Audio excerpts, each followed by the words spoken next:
All right, welcome to episode number 2. I'm here to talk about my skydiving challenge.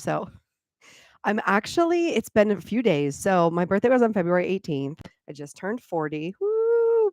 And I really wanted to, well, let me just say, I had been wanting to go skydiving. I've been saying I wanted to since I was 31. I remember like kind of playing with the idea, saying I was going to do it, kind of like maybe loosely telling a couple friends.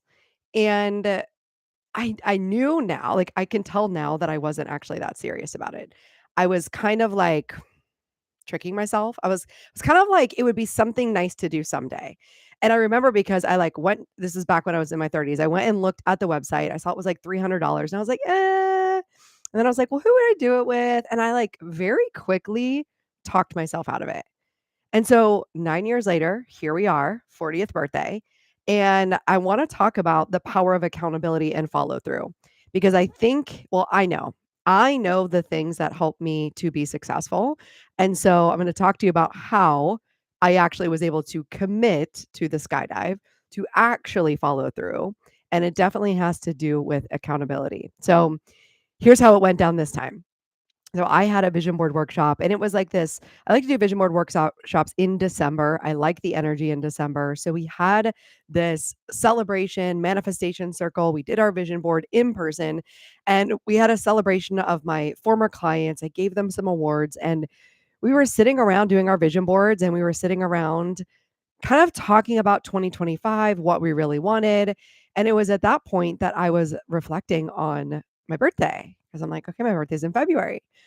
And I said kind of loosely, again, loosely, right? I said to my clients in the room who are now friends, like, I think I want to go skydiving.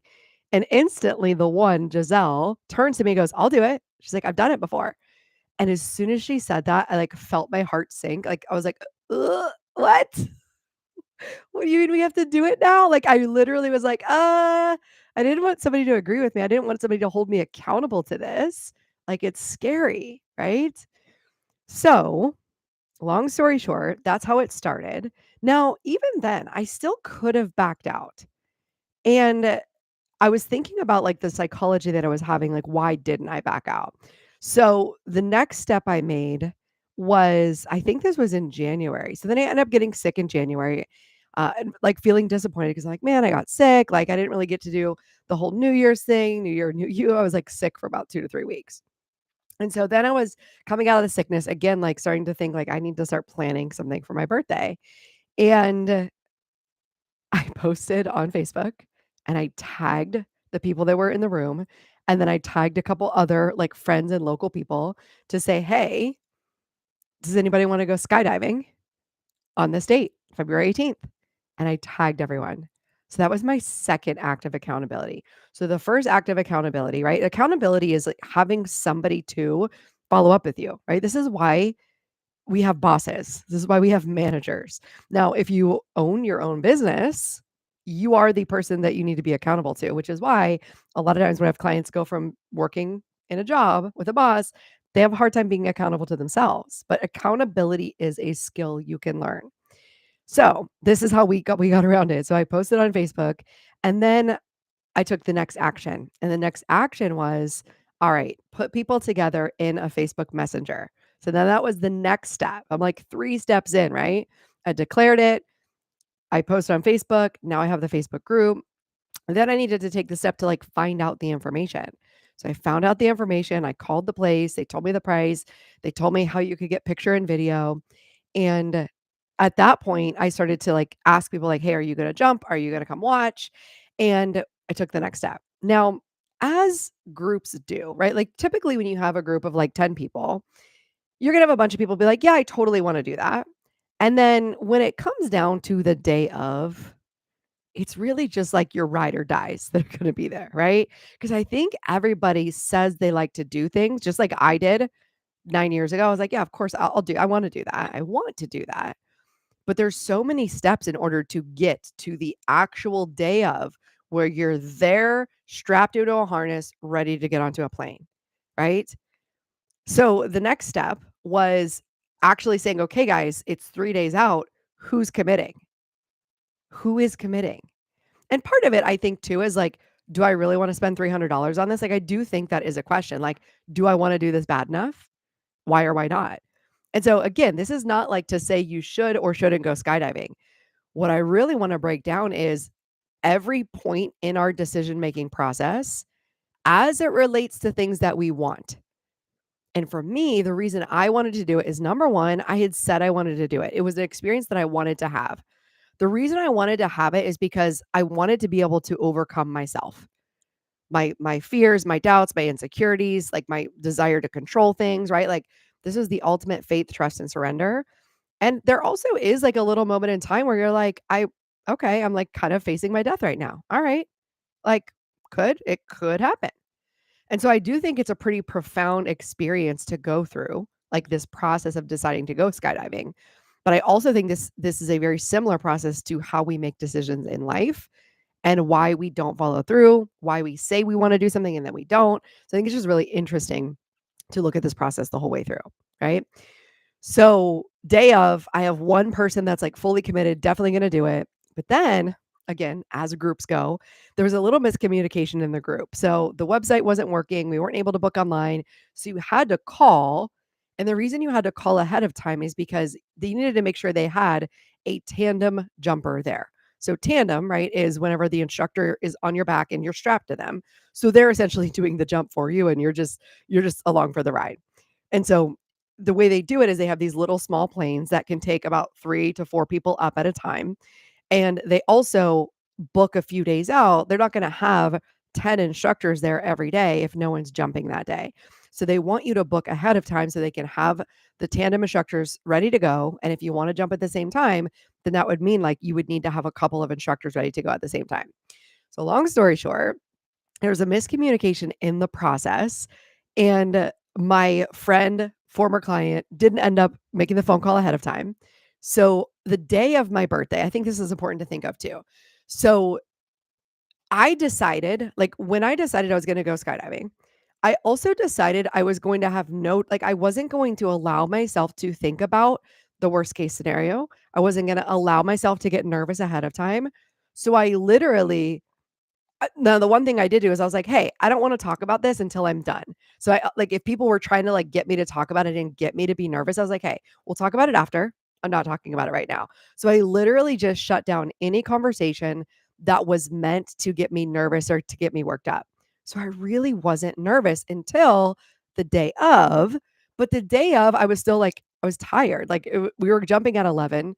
I got up at maybe 8:30. I was still groggy. I was just, like, doing my morning routine, so it still felt like a very normal day, and I didn't really allow myself to get hung up on it. So I think this is another lesson here too on, like, how we can make things worse when we think about them ahead of time and we imagine worst case scenario, and then we build up anxiety in our body. So I did my same morning routine. I took my dog on a walk. I did my meditation. I did my self-care app, and I didn't allow myself to get worked up. So on the way there, I was kind of, like, wanting to let Giselle know, like, "Hey, like, I'm still gonna be 15 minutes prior to our start time," but I was trying to get there 30 minutes early. So I was, like, texting and messaging and calling just to be like, "Hey, I wanna let you know I'm on my way." And I didn't get a response back from her. And so, at first, I was like, "Oh my gosh, I would not be doing this if Giselle wasn't doing this." And as I'm driving there, I'm like, "Am I gonna do this by myself?" Because I had that moment of panic where I was like, "She's not doing it. She, like, slept in or she, something happened, right? Like her phone shut off or something like." And so I had about 5 minutes where I was like, "Oh man, am I gonna do this by myself? Really?" And quite honestly, it might have been no. Like, I really am not ashamed to be like, I don't think I would have done it had I not had an audience. And in the next episode, I'm gonna talk a little bit more about identity and self-concept and why this matters to me and, like, why I use this for my benefit whenever I wanna complete something. But for this one, I really wanna talk about the accountability piece, right? So it's kinda like the same thing if you wanna start working out. It's a lot better when you either book in a workout class, and if you book that class and you don't go, you get charged, like there's some type of negative consequence, or you book in with a workout partner and you know you need to be there at that time because you don't want to let your friend down, like that's not what you agreed to. So that accountability of showing up and having somebody knowing you're going to be there, you booked it in, you've committed, It's the same thing with like hiring a personal trainer, same thing as hiring a life coach, right? It's like, someone's there, you booked in your time and you're showing up because there's really not an option to not. Now you could always not show up. I could have anytime backed out.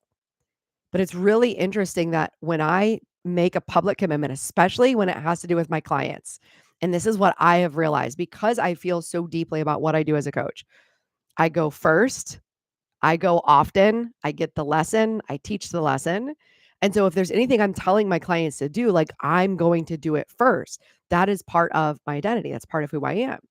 And it's part of my value system as well. We'll talk about a podcast on a future podcast. But that, like, I was going to go. If Giselle was going to be there, I was going to go. So I had that little moment of wavering.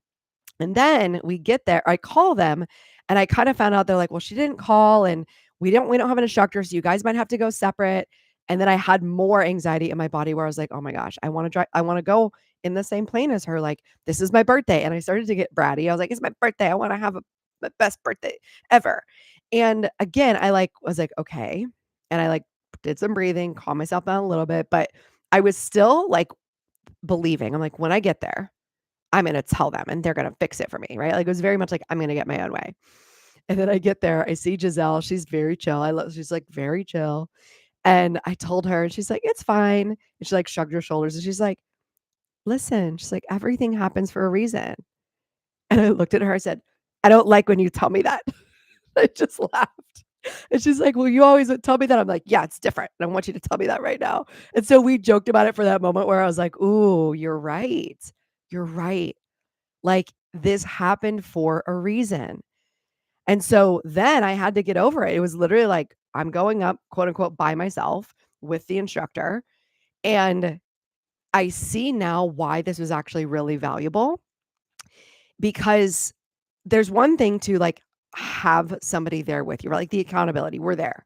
Same thing with lifting weights. Like you go there with your workout partner, but you're the one that still has to do the squats, right? You go there and you're like, okay, we're gonna do 3 sets.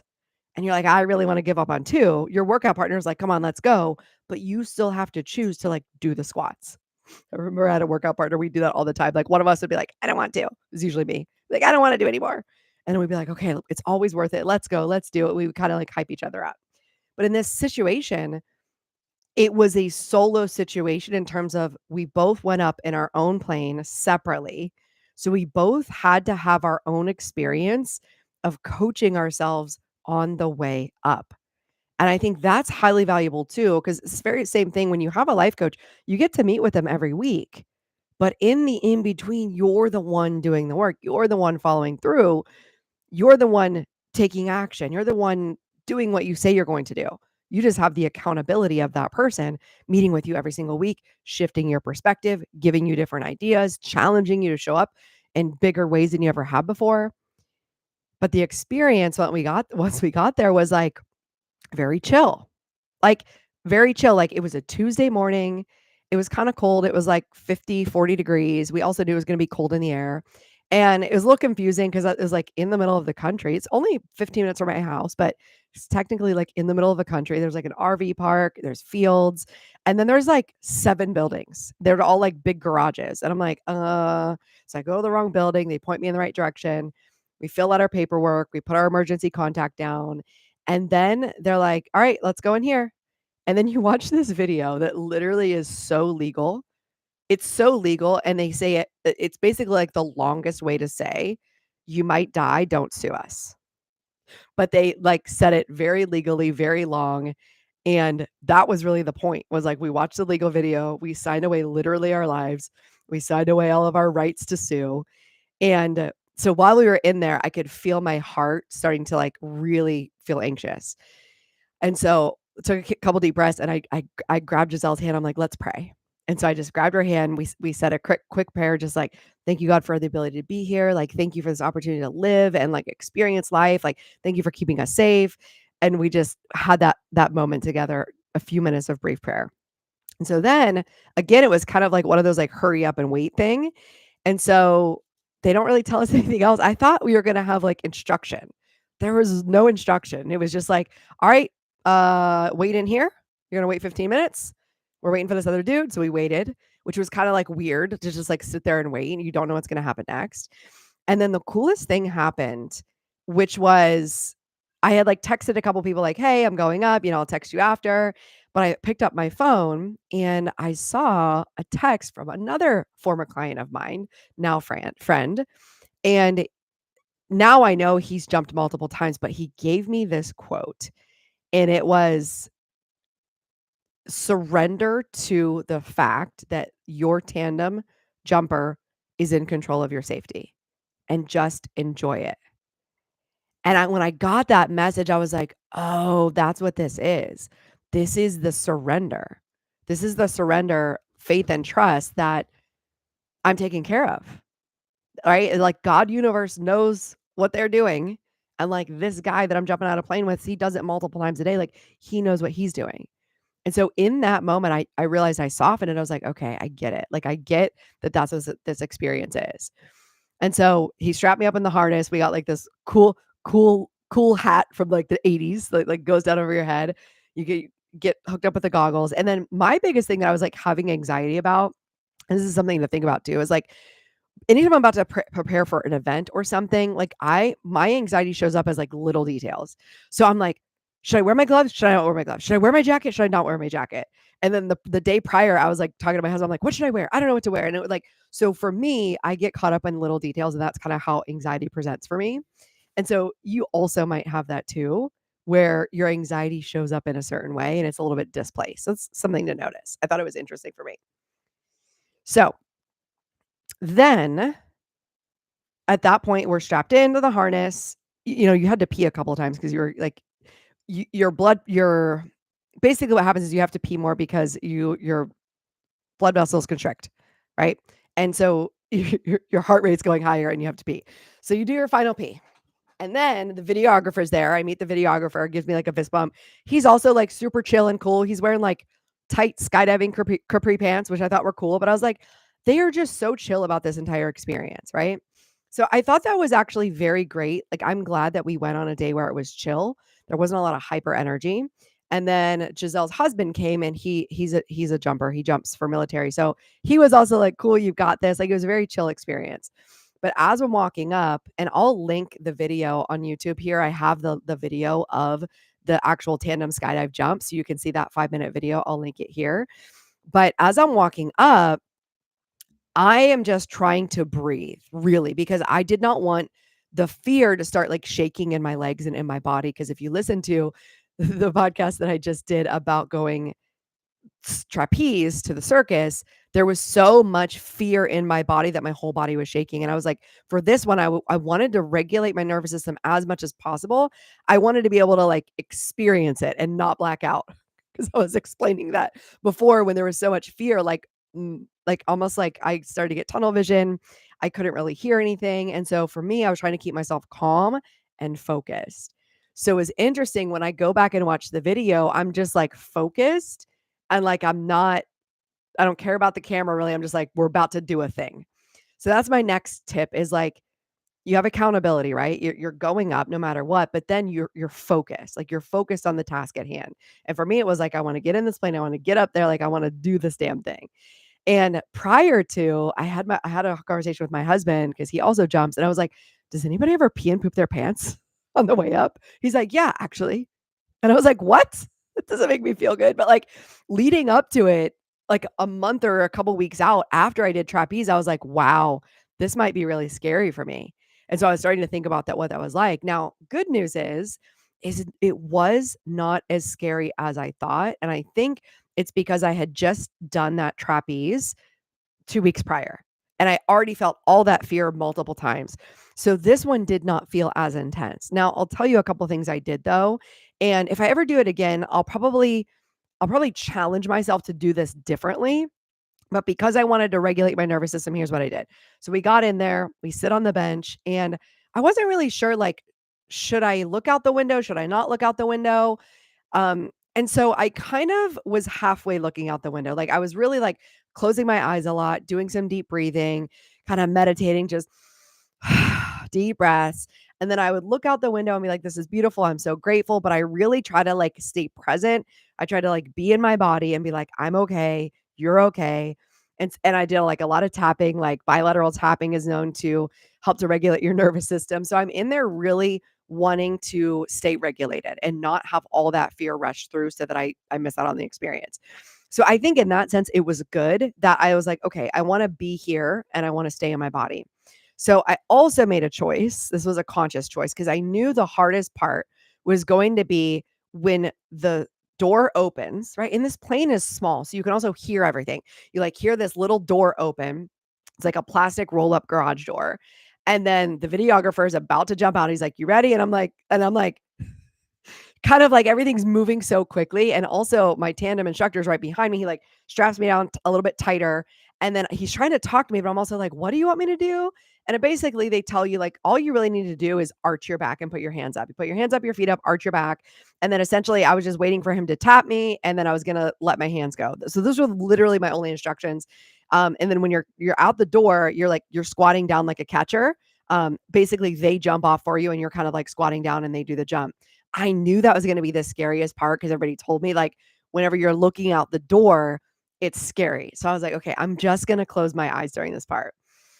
So we're at the edge of the door. It's going so quick, like, I don't even know what's about to happen, right? So I just close my eyes. He says something, we jump, and involuntarily, I'm screaming. I'm like, "Ah!" And my eyes are closed. I'm like, "Ah!" And, like, that was really when that experience that part, I don't know, maybe 2, 3 seconds was like the terror in my body where I was like, like when your stomach comes up into your mouth and you're just like, what are we doing? So I had that moment and then I realized I'm like, okay, we're okay. We're okay. We're okay. And then I think I waited for him to tap me. Yes, I waited for him to tap me. And as soon as he tapped me, then my arms went out and then I opened my eyes. So there's probably like 3 seconds, eyes closed, sheer panic and fear, screaming involuntarily. Like I wasn't trying to scream. My body was screaming. And then at that point, I was like, holy shit, we are, we are, we are free falling. We are in a free fall. And it was so, like, surreal. It felt like a meditation. Like, I was in my body. The fear was gone at that point because the scariest part was over. And I was just like, "Wow, this is amazing." And my arms are up and the wind is just, like, blowing in your face. Now, the one thing is I was not aware. Like, the videographer was there and, like, I didn't have my wits about me to, like, thumbs up to the camera. Like, I just was not available for that. I was more so like, "Keep breathing." And then, like, I wanted to make sure I saw whatever there was to see on the ground. So I remember just being like, "Wow, this is awesome." Like, looking at the ground, like, looking at how high up we were. I think it was 13,000 feet, and just being like, "What? This is freaking amazing." Like, I'm actually like a bird right now. And then we free fell again, I don't know time. I don't know if any of this is true, so it's just my perception of time.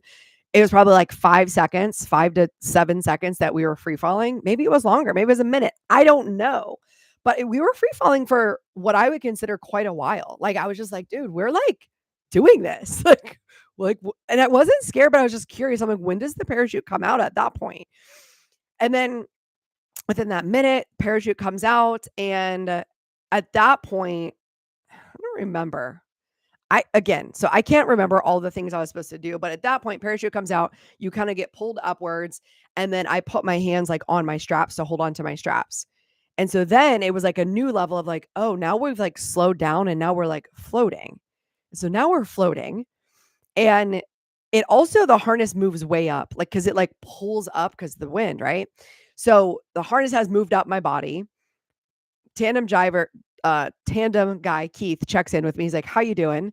And I was like, the strap's on my boobs right now." And he's like, can I?" He's like, "Is it okay if I unbuckle it?" And I was like I was like, "You mean unbuckle a strap? Like we're in the sky." Like I was like, "Are we sure we're supposed to be unbuckling the strap right now?" And so he like unbuckles it, it loosens, and I'm fine, right? Obviously I didn't die, but like I realized that I was like, "Oh, like I I'm having some trust issues of you adjusting this in the middle of air, free fall, like in the middle of flying in the sky right now." But he did it. It was fine. And then he's like, "Okay, now I'm going to adjust your leg loops." Okay. So we have this harness around your legs. And I was like, "Now I'm going to adjust that." Because they were like high up, right? Like really, really high up, like where you'd wear your underwear. And he's like, "I'm just going to slide them forward." And again, I was like, "I just don't know if we should be moving any more straps." And so I was like, "Okay, I trust you." He's like, "Okay, so you're gonna, like, sit back like you're sitting in a chair, and I'm gonna slide these forward a couple inches." So he basically, like, slid those straps forward, and so then my butt was more, like, out, and then I was able to sit back and kinda, like, hang out in a floating chair. Now, it felt weird because it removed that feeling of security that I had had of the tightness, like, around my hips. So that was also interesting. He's like, "Are you okay?" I'm like, "Yep, I'm great." Again, and so at this point, I just stayed with my breath because that point, that adjustment point was also scary. So I just stayed with my breath and I just kept being like, and, like, my big sighs, and then I really wanted to, like, be with whatever was there because we were up there for quite a while. I felt like the whole thing start to finish was probably 7 to 10 minutes is what it felt like. So the part where we were, like, in our actual driving around, as it were, with the parachute, I feel like that was probably, like, 5 minutes, 5 minutes, 7 minutes.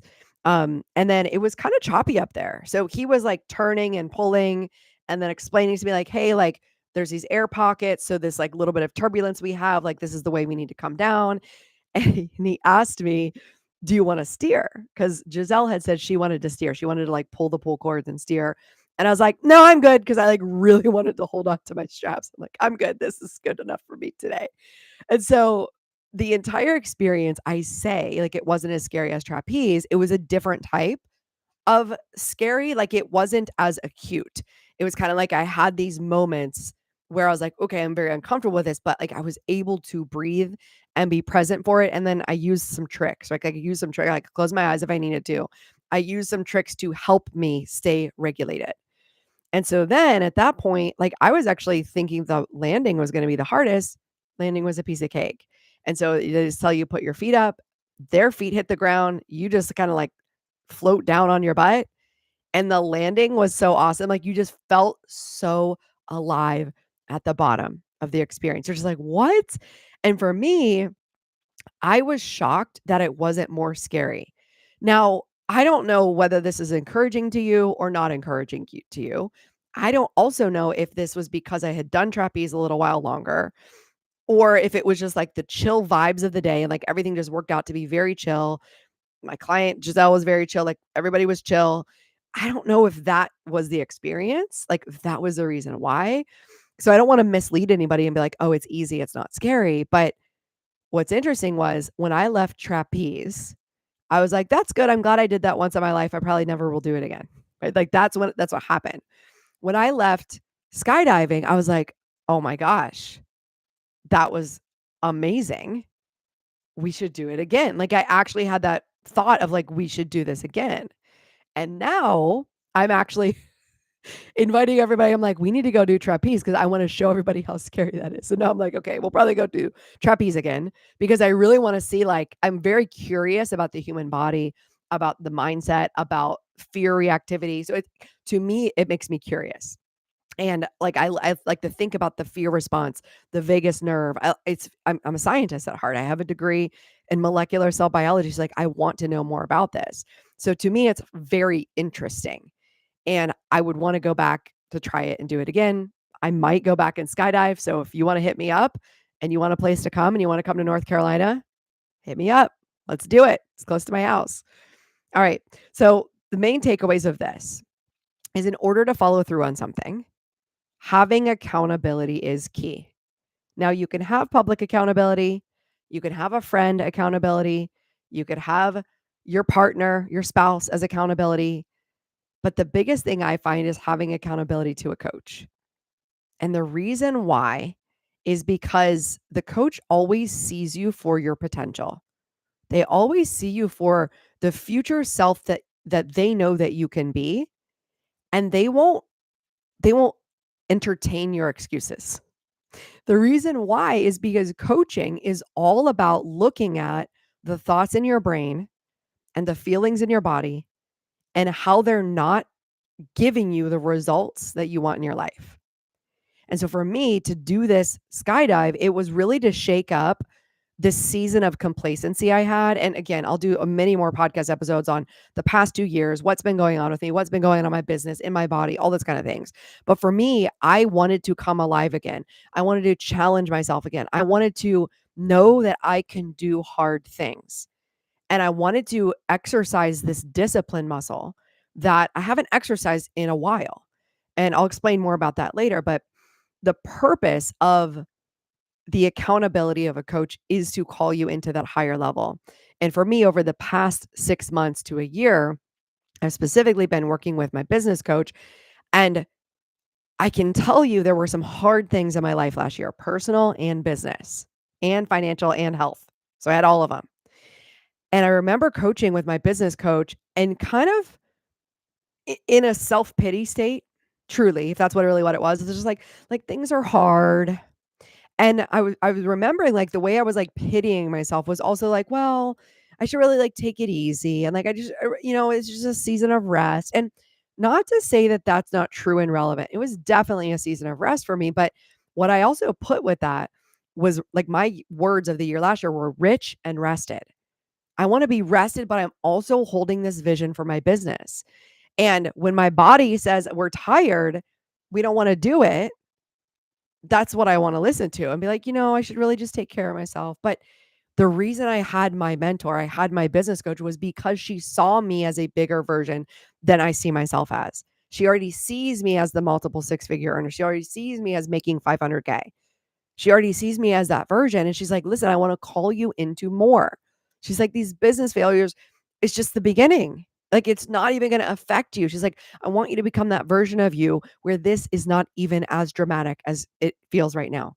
In the future, you're gonna be able to overcome this. In the future, you're gonna be able to just do this." And she said something like, "You're gonna do more," and this is perfectly phrased. She said it to the effect of this: "You're gonna do more on a Tuesday that most people do in their entire year." And this is the truth. I went skydiving out of a plane at 11 AM.